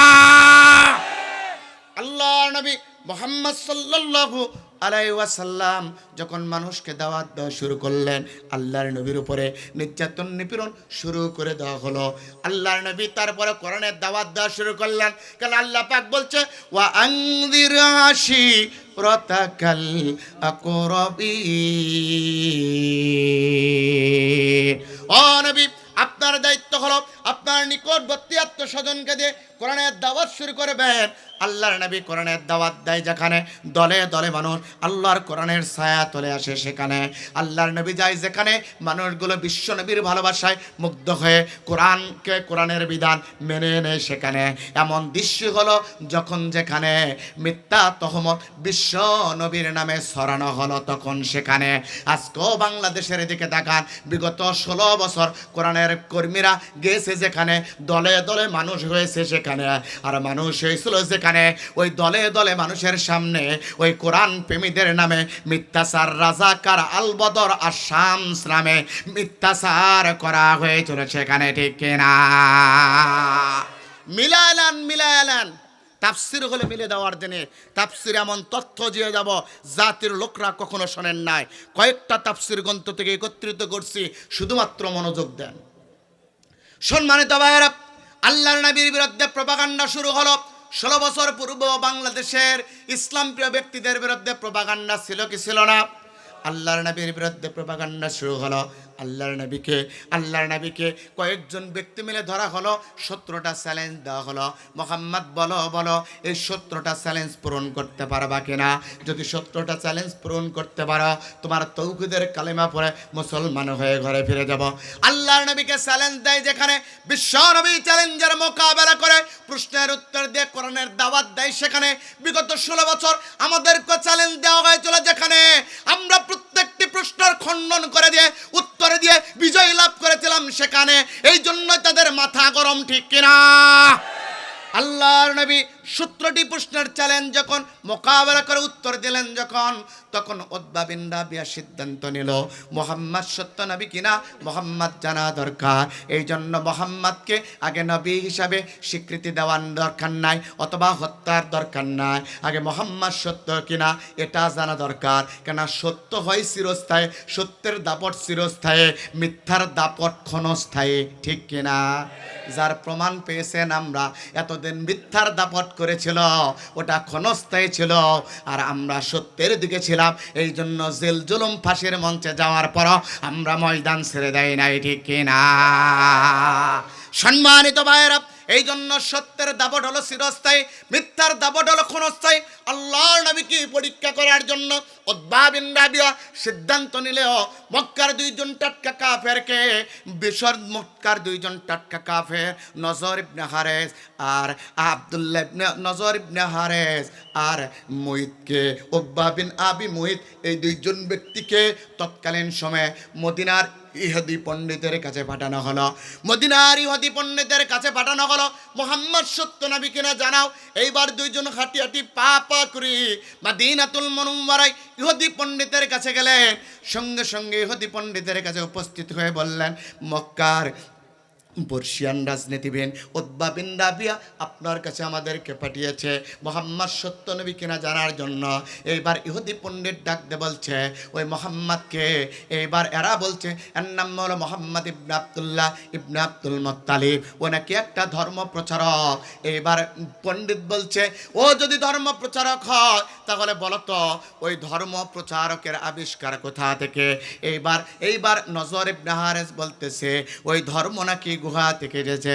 যখন এই কথা বলেছে সঙ্গে সঙ্গে ইহুদি পণ্ডিত বলতেছে যদি গুহা থেকে ধর্ম আসে তাহলে মোহাম্মদ সত্য নবী, তাতে কোনো সন্দেহ নাই। কারণ আমি বেদের ভিতরে পড়েছিলাম বিদা বিভিন্ন সীতা বিভিন্ন নাজুমি যাসমতু ধর্মস্ব মতলং নিহিতঙ্গ হয় না। বেদে বেদে মূল্যায়, গীতায় গীতায় মিল্লায়, নানা মুনির নানা মত, কিন্তু গুহা থেকে একটা ধর্মের আবির্ভাব হবে। ওই ধর্মটা হলো সত্য ধর্ম। ওই সত্য ধর্ম মেনে নেবে যারা, যারা বানামা নেম মুসলমান সম্ম বিবর্ত্রী সমা সম্ম বিবন নম সমা কৃষ্ণ নম দমন নম সমা। ওম শান্তি ওম শান্তি ওম শান্তি ওম। অর্জুন দ্রিবব গীতা মহাভারতের 225 পৃষ্ঠা, মহাভারতের 225 পৃষ্ঠার ভিতরে বলেছিলাম ওই গুহা থেকে ধর্মের আবির্ভাব হবে। ওই ধর্ম মেনে নিবে যারা চিরস্বর্গে শান্তিতে থাকবে তারা। কথা কার? আল্লাহ কোরআনুল কারীমের ভিতরে বলছে ইসলাম হলো শান্তির ধর্ম। ইসলাম মানবে যারা শান্তি পাবে তারা। ইসলাম ব্যতীত অন্য ধর্ম মানবে যারা দুনিয়া আখিরাতে ক্ষতিগ্রস্ত হবে তারা। ঠিক কিনা আমার ভাইরা? ইহুদি পণ্ডিত যখনই বলেছে উতবা বিন রাবিয়া, উকবা ইবনে আবি মুইত দু চোখের পানি ছেড়ে দিয়েছে। নজর ইবনে হারেস বলছে মুহাম্মদ যদি সত্য নবী হয় তাহলে আমাদের তো বাপদাদার বংশের প্রতি একটা ধর্মের প্রতি কালি মাখবে, রাষ্ট্র ক্ষমতা মুহাম্মাদের দখলে যাবে। সুতরাং চাই মুহাম্মদ সত্য না মিথ্যা নবী, এটার সত্য প্রমাণ চায়। এইবার ইহুদি পণ্ডিত বলছে শোনো, মুহাম্মদ যে সত্য নবী আরও একটা উদাহরণ দেয়, যাদের সর্বভূতি অং নমস্ত সেই নম নম অল্লং জ্যেষ্ঠং শ্রেষ্ঠং পরমম ব্রহ্মণ। আল্লাহ রসুল মোহাম্মদ রকম বারস্যবকাল্লবাকম এত স্মেন্নন সদ্যচয়ন সমন্বিত মোহাম্মদ ইতিকে এত শিষ্য শাখা সমর্ণিত আসর সংহরণে আল্লাহ আল্লং ইল্লাল্লাহতে ইল্লাল্লাহ। চিৎকার দিবেন আল্লাহু আকবার।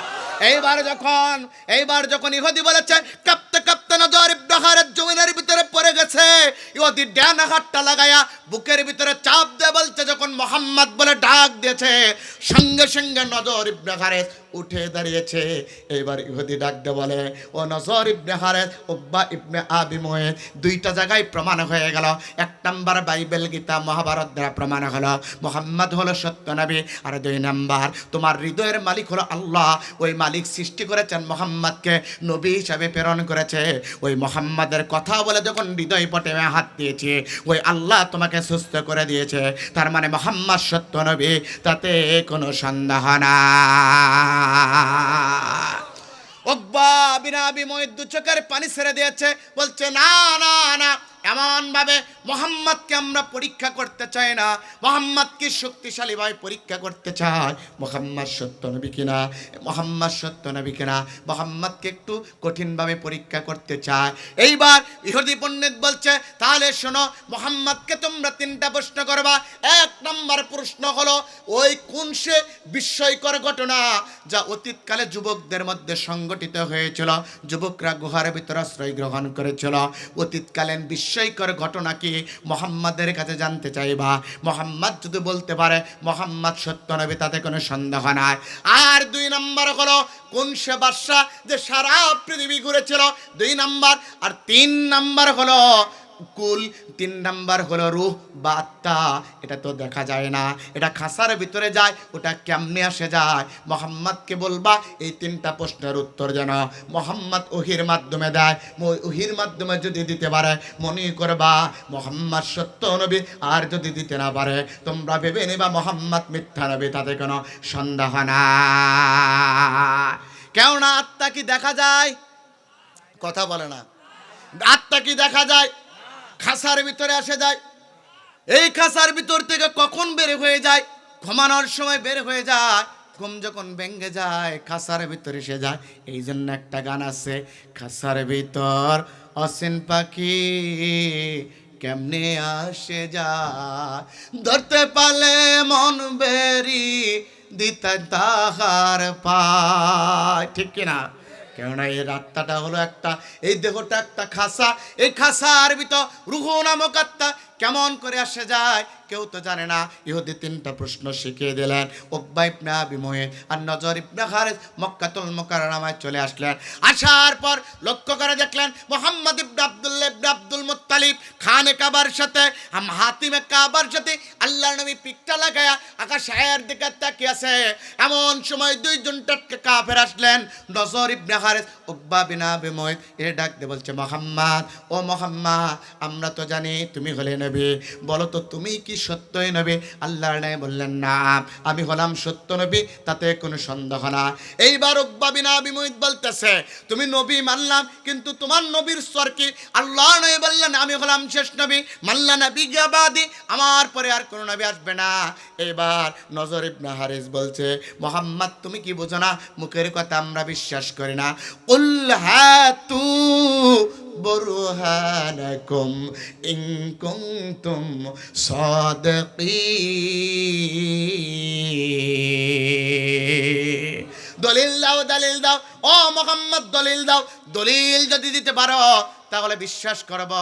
আল্লাহর নবী উকবা বিন আবি মুয়িতের দিকে তাকায় বলছে, শোনা, দলিলটা আল্লাহ রাব্বুল আলামিন কোরআনুল কারীমের ভিতরে 33 নম্বর সূরা 22 নম্বর পারা 2 নম্বর পৃষ্ঠার 11 নম্বর লাইনে 40 নম্বর আয়াত সূরাতুল আহজাবের ভিতরে বলে, মা কানা মুহাম্মাদুন আবা আহাদিম মির রিজালিকুম ওয়ালাকির রাসূলুল্লাহি ওয়া খাতামান নাবিয়্যিন।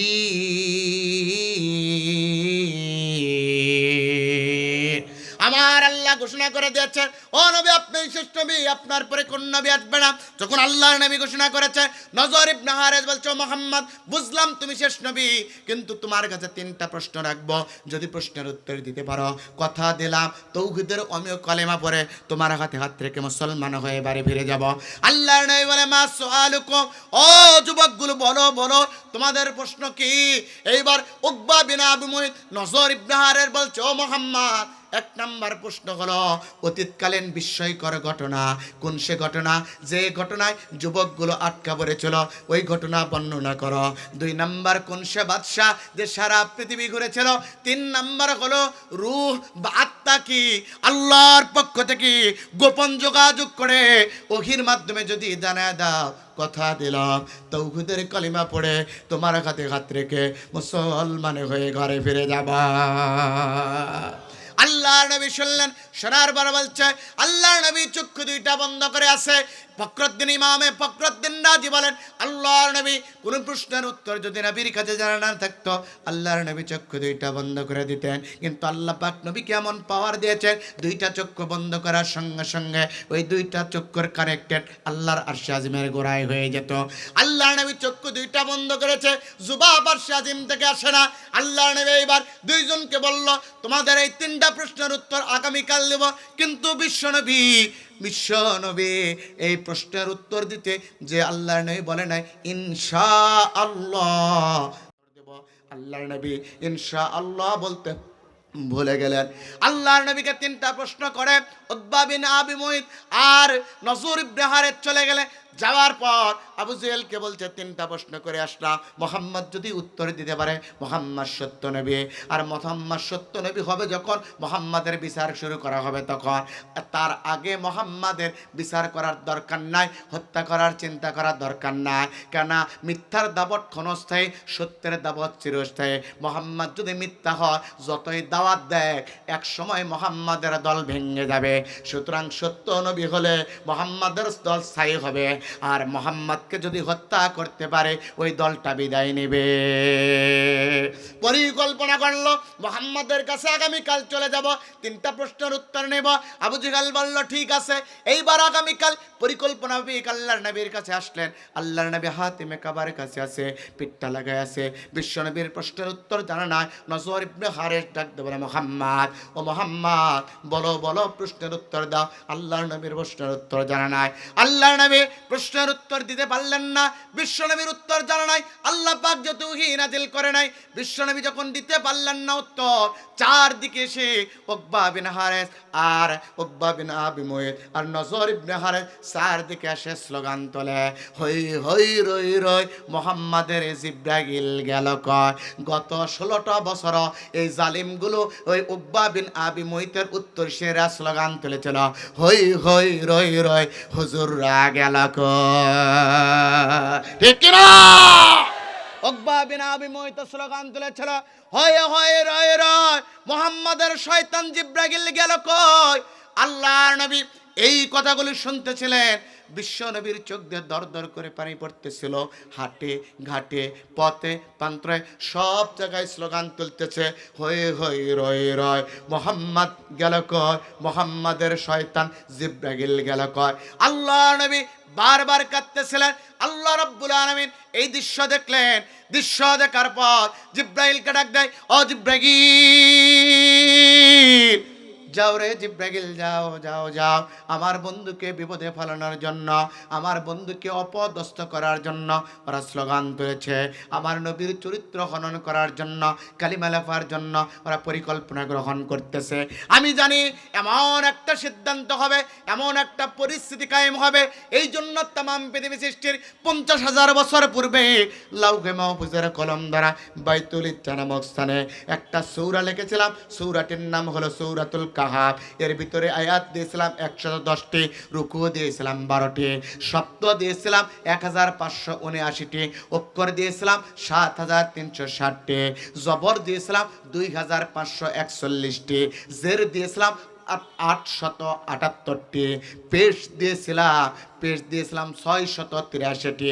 ও জিব্রাইল, যাও রে জিব্রাইল, যাও যাও যাও, সেখান থেকে শুধুমাত্র 2টা আয়াত আমার বন্ধুর উপরে নাজিল করে জানা দাও। আম হাসিবাতা আন্না আসহাবাল কাহাফি ওয়ার রাকিম। ও নবী, আপনি কি মনে করেন গুহা আর গর্তের অধিবাসীরা আল্লাহর নিদর্শনের মধ্যে ছিল না? আপনি এমন মনে করবেন না। অবশ্যই অবশ্যই ওই বিস্ময়কর যুবককে, আমি ওর বিস্ময়কর যুবকদের আমি গুহার ভিতরে আমার নিদর্শনের ভিতরে রেখেছিলাম। আল্লাহর নবীর প্রতি হয়ে আসলেন। এইবার উতবা সাইবা মুগিরা সহ 7-8 জন কাফেরের দল আল্লাহর নবীর কাছে এসে 15 দিন পর ঘেরাও করে ধরলেন। 15 দিন পর ওহী নাজিল হলো। আল্লাহর নবীকে বলল, মুহাম্মদ, আজকেই সত্য কথা বলতে হবে, না হলে এই দেশটা ছেড়তে হবে।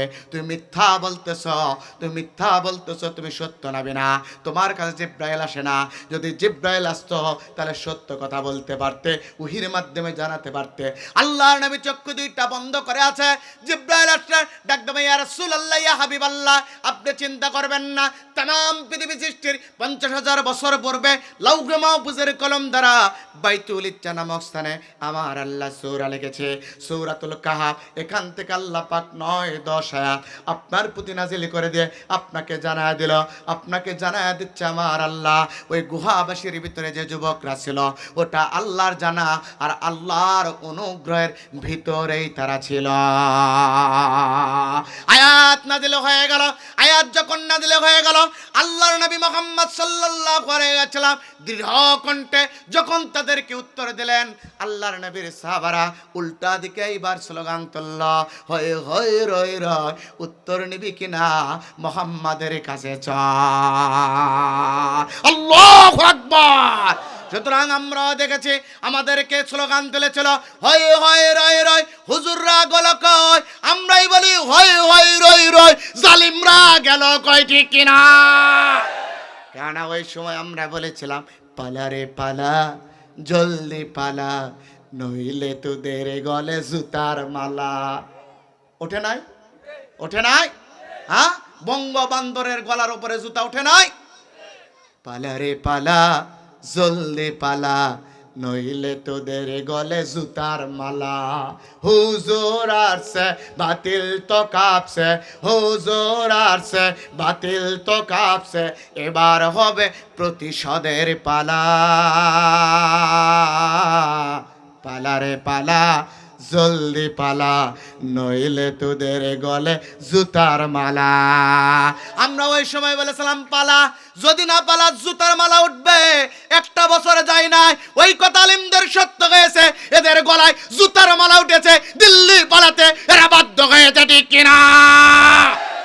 আর ক্ষমতার মসনদ তারা টিকিয়ে রাখার জন্য আমার দেশের নিরপরাধ মানুষদেরকে গুলি করেছে। গুলি করার পর ক্ষান্ত হয় নাই, ওই লাশগুলোকে গুম করে দিয়েছে। যেমন সিরিয়ার জালিম সরকার আসাদ, আজকেই দেখলাম 1 লক্ষ মানুষকে একটা কবরের ভিতরে গণকবর দিয়ে রেখেছে। এরকম বহু গণকবর বাংলাদেশে পাওয়া যাচ্ছে। এই জালিমগুলো গুলি করে করে হত্যা করে তাদেরকে নিঃশেষ করে দিয়েছে, ঠিক কিনা? এই জালেমগুলো এমন করেছিল, আর তাদেরকে সহযোগিতা করেছিল আমাদেরই কিছু পেটুয়া বাহিনী। কথা বলেন না কেন? আমরা মাহফিল থেকে আমরা কথা বলতাম, ভয় পেতাম, এখান থেকে নামে বাড়ি ফিরে যেতে পারবো না, শ্বশুর বাড়ি কারাগারে যাব। এই জালেমগুলো তাদের ফরমান জারি করার জন্য আমার ভাই মুগ্ধ আবু সাঈদের বুকে এরাই গুলি চালিয়েছে, ঠিক কিনা? যারা গুলি চালিয়েছে এদের প্রত্যেকটি গুলির হিসাব নিয়ে বিশেষ ট্রাইব্যুনাল করে যারা অপরাধ করেছে এদেরকে বাংলার জমিনে বিচার করতেই হবে, বিচার করতেই হবে, বিচার করতেই হবে, বিচার করতেই হবে। কে করে যাচ্ছেন এই পক্ষে? 2 হাত তুলে দেখা যায়।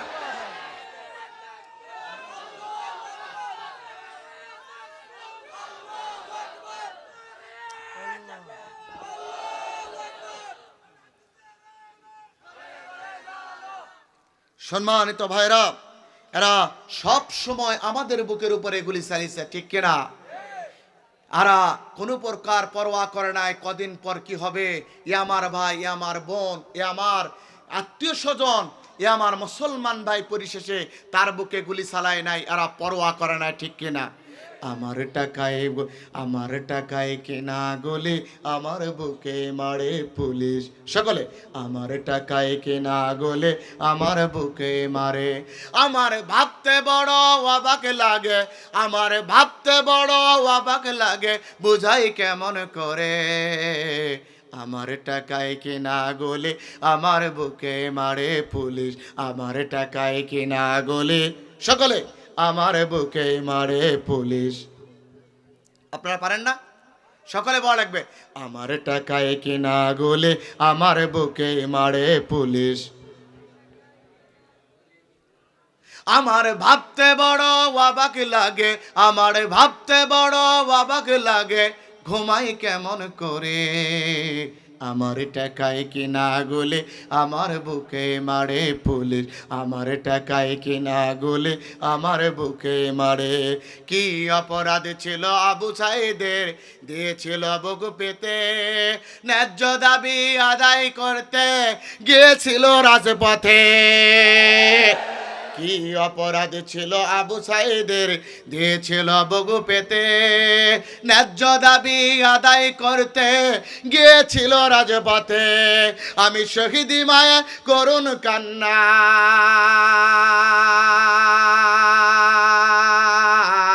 আমি আবু সাঈদের মায়ের কান্না, থামায় কেমন করে। আমার টাকায় কেনা গলে আমার বুকে মারে পুলিশ, আমার টাকায় কেনা গলে আমার বুকে মারে। সকলে আমার ভাবতে বড় অবাক লাগে, আমার ভাবতে বড় অবাক লাগে, বুঝাই কেমন করে। আমার টাকায় কেনা গলে পুলিশ, আমার টাকায় কেনা গলে। কি অপরাধ ছিল মরিমির মুগ্ধের পানি নিয়ে যাওয়া, কি অপরাধ ছিল মীর মুগ্ধের পানি নিয়ে যাওয়া, কেন তাকে হলো নির্মমভাবে শহীদ করে দেওয়া, ঠিক কিনা? কি অপরাধ ছিল মীর মুগ্ধের পানি নিয়ে যাওয়া, কেন তাকে হলো নির্মমভাবে শহীদ করে দেওয়া। আমি এ করুণ দৃশ্য দেখে, আমি এ করুণ গুলি দেখে ঘুমাই কেমন করে, আমার টাকায় কেনা গলে মারে পুলিশ, আমার টাকায় কেনা গলে। আমার ভাবতে বড়, আমার ভাবতে বড় অবাক লাগে, আমার ভাবতে বড় অবাক লাগে, বুঝাই কেমন করে, আমার টাকায় কেনা গলে আমার বুকে মারে পুলিশ, এ আমার বুকে মারে, ঠিক কিনা আমার ভাইয়েরা? এই জন্য ওই গুলিগুলো আমাদের বুকের ভিতরে মেরেছে। ঠিক তদ্রুপ আল্লাহ নবীর সাহাবারা উল্টো দিকে স্লোগান তুলেছিল, হই হই রই রয় জালিমরা গেল কই। আজকে বাংলাদেশের সাধারণ মানুষগণ স্লোগান তুলেছে, হই হই রই রয় সৈরাচার জালিমরা গেল কই, ঠিক কিনা? আল্লাহ রাব্বুল আলামিন আয়াত নাযিল করলেন, বিশ্ব নবীর উপরে আয়াত নাযিল করলেন। ওই সময় ওই দেশে একটা আল্লাহর নবী তো আয়াত নাযিল করলেন, বিশ্ব নবী যখন আয়াত নাযিল, আল্লাহ পাক যখন আয়াত নাযিল করলেন তখন তাদের মুখগুলো বন্ধ হয়ে গিয়েছিল। ঠিক তেমন একটা ঘটনা হলো, বাদশার নাম হলো দাকিয়ানস। বাদশার নাম কি? এই বাদশার নাম হলো দাকিয়ানস। এর তিনটা বৈশিষ্ট্য ছিল। সারা পৃথিবীতে যত জালিম আছে এই জালিমদের বৈশিষ্ট্য হলো তিনটা। কয়টা? জোরসে বলুন কয়টা? জালিমদের, সারা পৃথিবীতে জালিমদের বৈশিষ্ট্যগুলো তিনটা।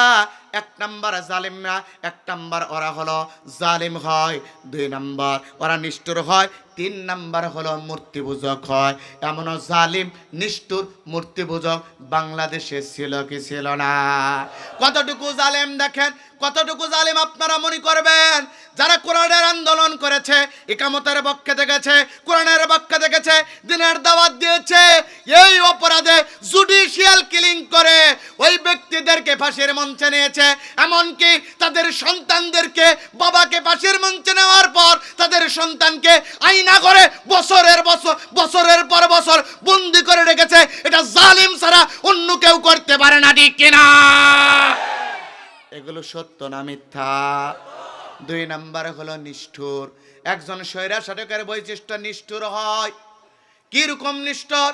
মেজর বদলুল হুদা 10 মিনিট 15 মিনিট পর ফাঁসি হবে, তার আগেও মনের জ্বালা মিটানোর জন্য লেডি হিটলারের মতো নিজ হাত দ্বারা জবাই করে ফেলেছে, দুনিয়া থেকে বিদায় করে দিয়েছে। এমনকি তার সাঙ্গ পাঙ্গ দিয়ে বিরোধী দলীয় যত নেতা আছে, আমাদের অলিউল্লাহ মুকাদ্দাস সহ অনেক নেতৃবৃন্দকে দুনিয়া থেকে বিদায় করে দিয়েছে, ঠিক কিনা? আপনি কোন ব্যক্তির ভুল থাকতে পারে, আইনের মাধ্যমে বিচার করুন। আপনি গুম করতেছেন, খুন করতেছেন, এটা সবচাইতে নিষ্ঠুরতার কাজ, ঠিক কিনা?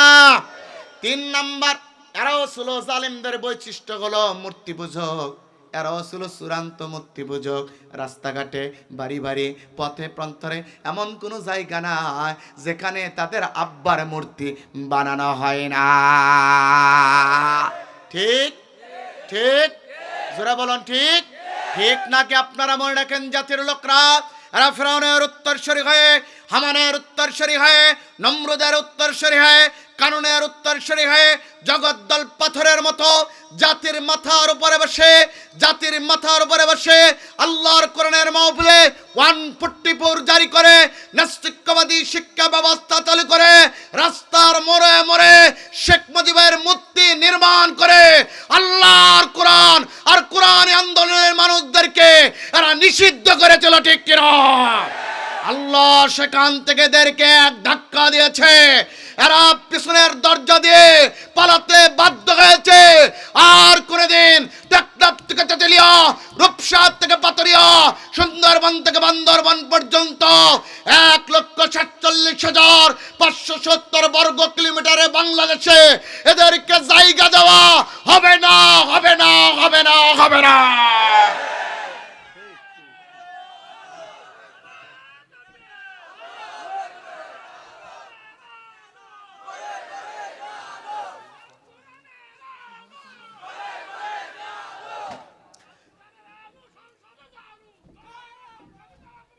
এটা তাকবীর দেন, লিল্লাহ তাকবীর।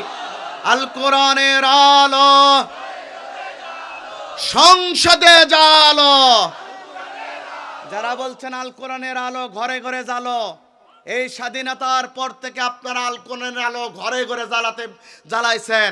জ্বালানোর পর মসজিদ থেকে জুতা চুরি বন্ধ হয়েছে, সুদ বন্ধ হয়েছে, ঘুষ বন্ধ হয়েছে, জিনা বন্ধ হয়েছে, চুরি বন্ধ হয়েছে, এখনো বন্ধ হয় নাই। যার প্রমাণ, যে দেশে 50 টাকার জন্য একজন নারী নিজের ক্ষুধা নিবারণের জন্য নিজের ইজ্জত বিলিয়ে দেয়, যে দেশে 100-200 টাকার জন্য মানুষের গলা কেটে হত্যা করে, যে দেশে 50-100 টাকার জন্য নিজের বাবার বুকে চাকু চালিয়ে দিয়ে তাদের জীবনটা শেষ করে দেয়, ওই দেশে শান্তি পেতে হলে আল্লাহর কোরআনের বিকল্প নয়, আল্লাহর কোরআনের বিকল্প নয়, আল্লাহর কোরআনের পার্লামেন্ট ছাড়া উপায় নাই, উপায় নাই। ঠিক কিনা? রাজি আছেন আপনারা? সুতরাং আল কোরআনের আলো আর ঘরে জ্বালানো লাগবে না, আল কোরআনের আলো এবার সংসদে জ্বালানো লাগবে। পারবো ইনশাআল্লাহ? কে কে পারবেন? দু হাত তুলে আল্লাহকে দেখা দেন।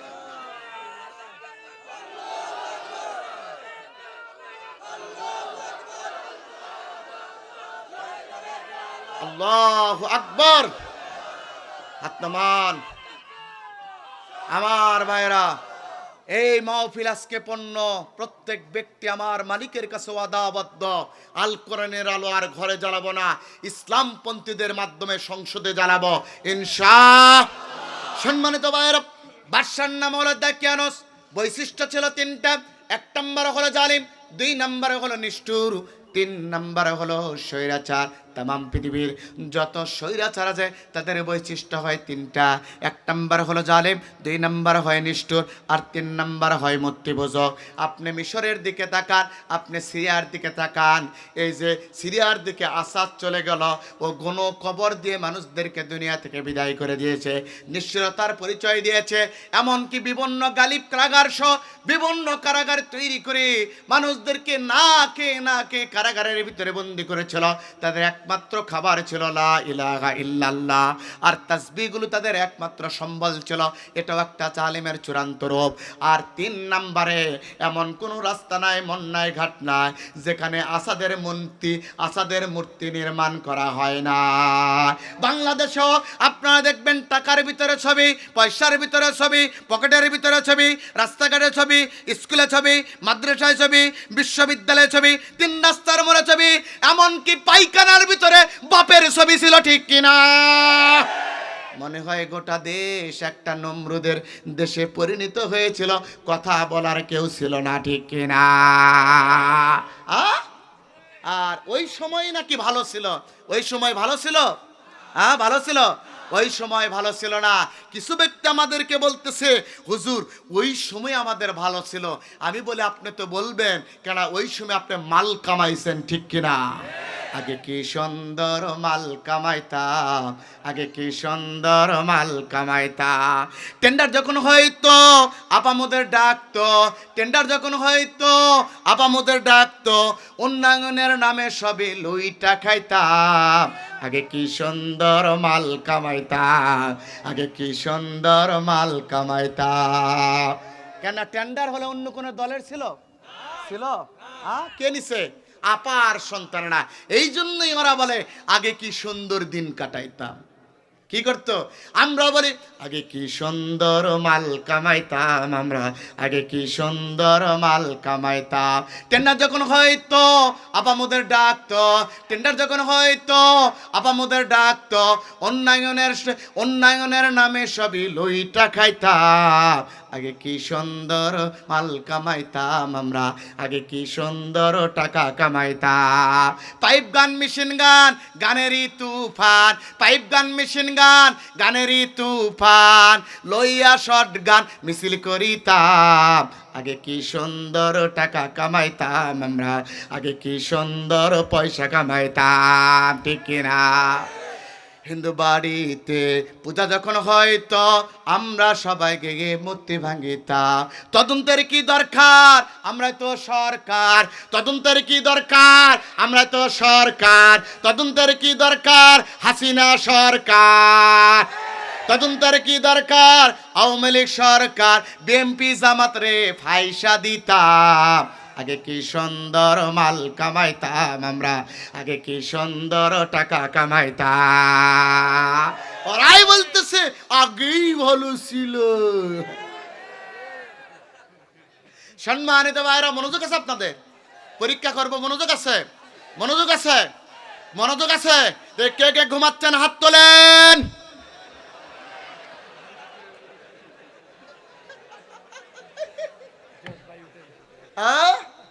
আমার মাহফিলে ঘুমাবেন এটা কখনোই হতে পারে না।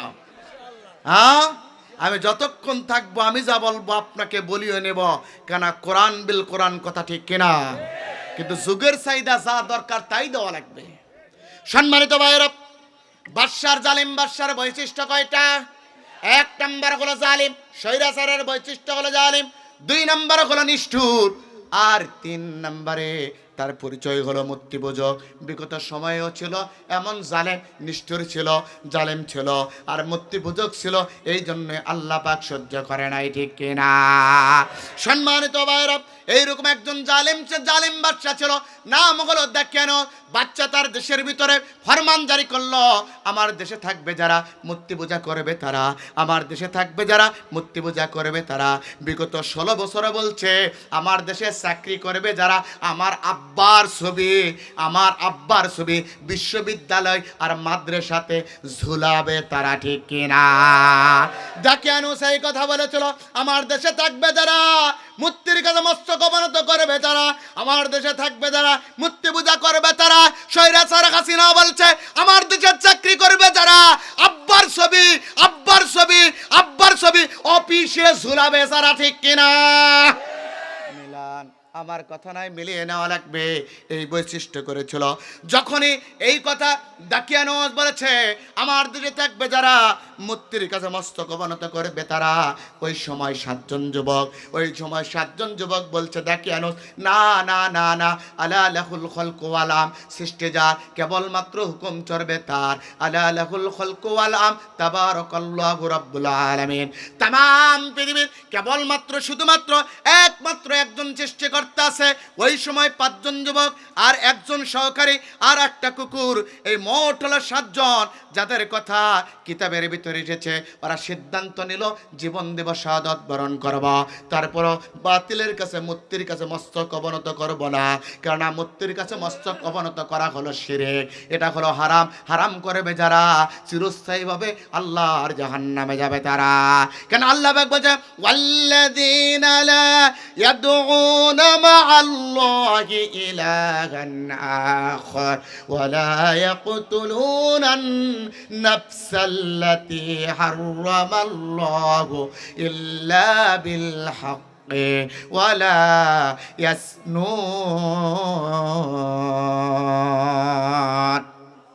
আল্লাহ রাব্বুল আলামিন, এই মনোযোগ দেন, এখানে গুরুত্বপূর্ণ কথা পাবেন। আল্লাহ রাব্বুল আলামিন বলছেন 3টি কাজ করা যাবে না। 3টি কাজ যদি করে আল্লাহর জান্নাত পাওয়া যাবে না। ওয়াল্লাযীনা লা ইয়াদুনা মা'আল্লাহি ইলাহান আখার, আল্লাহর সাথে অংশীদার করা যাবে না, মূর্তির ব্যবসা করা যাবে না, মূর্তির পূজা করা যাবে না, মূর্তি ঘরে রাখা যাবে। 1 নাম্বার। 2 নাম্বার হলো ওয়ালা ইয়াকতুলুনান নাফসাল্লাতী হারামাল্লাহু ইল্লা বিল হক, সত্য ব্যতীত হত্যা করা যাবে না। 3 নাম্বার হলো ওয়ালা ইয়াজনুন, জিনা করা যাবে না। এই 3টা কাজ করবে যারা আল্লাহর জাহান্নামে যাবে তারা। এইবার বিগত সময়গুলিতে যারা মুসলমান দাবি করেছে তাহাজ্জুদ গুজারি ছিল, 80 আর 90 রাকাত থেকে এক রাত্রে তাহাজ্জুদ পড়ে, অথচ ঘরের ভিতরে বড় বড় বোতল পাওয়া যায়, ঠিক কিনা? বোতল খোর রানী, কাঁঠাল রানী, এদের ভিতরে 3টা বৈশিষ্ট্য ছিল। 1 নাম্বার এরা ছিল মূর্তি পূজক, 2 নাম্বার ছিল এরা হত্যাকারী, 3 নাম্বার ছিল জিনাকারী। আপনাদেরকে আমি প্রমাণ করে দিচ্ছি জালিমদের 3টা বৈশিষ্ট্য ছিল। এই জন্য আল্লাহ পাক তাদেরকে হেদায়েত দেয় নাই, সুপথে কখনো ফেরায় নাই। আমার আপনাদেরকে প্রমাণ দিচ্ছি, মাহিয়া মাহি ডিবিডি ডিএসবি দিয়ে এনএসআই দিয়ে তাকে তুলে আনার কথা বলেছিল ওই জামালপুরের একজন টাকলা মুরাদ, আছে না নাই? এরপরে পরিমণিকে নিয়ে বিছানা গরম করার জন্য ওইজন 2 জন ব্যক্তি ছিল, একজন ডিবি হারুন আর একটা হলো পুলিশ প্রধান বেনজির, গন্ডগোল লাগাই জেলখানায় নিয়েছে। 5 আগস্টের পর সকল পত্রিকা, ইলেকট্রনিক মিডিয়া, প্রিন্ট মিডিয়া প্রমাণ করতেছে যে নিপুণ সাহেব সেলিমের বিছানা গরমকারী ছিল। সব তার মানে ওরা জিনার ভিতরে ছিল, 1 নাম্বার। 2 নাম্বার হলো বাংলাদেশে হাজার হাজার মানুষকে অন্যায়ভাবে হত্যা করেছে, তার মানে খুনি ছিল। আর 3 নাম্বার আল্লাহর সাথে শিরক করেছে, নিজের বাবার মূর্তি নির্মাণ করে। সুতরাং এমন ব্যক্তিদেরকে কোনো ব্যক্তি যদি সমর্থন করে, আল্লাহর নবী বলছেন মান তাশাব্বাহা বিকওমিন ফাওয়া মিনহুম, যার সাথে যার বন্ধুত্ব হবে তার সাথে তার হাসর নাসর হবে। এই 3টা কাজ করার কারণে যদি জাহান্নামে কোনো ব্যক্তি যায়, তাকে সমর্থন করার কারণে ওরা আল্লাহর জাহান্নামে যাবে। কথা কা নারায়ে তাকবীর, নারায়ে তাকবীর। সাইদি সাহেবের ছেলের আগমন, সাইদি সাহেবের ছেলের আগমন, আলহাজ শামীম সাইদির আগমন, আলহাজ সাইদি সাহেবের আগমন, আলহাজ শামীম সাইদির আগমন। নারায়ে তাকবীর, আল কোরআনের শামীম সাইদি। আলো। শামীম সাইদি।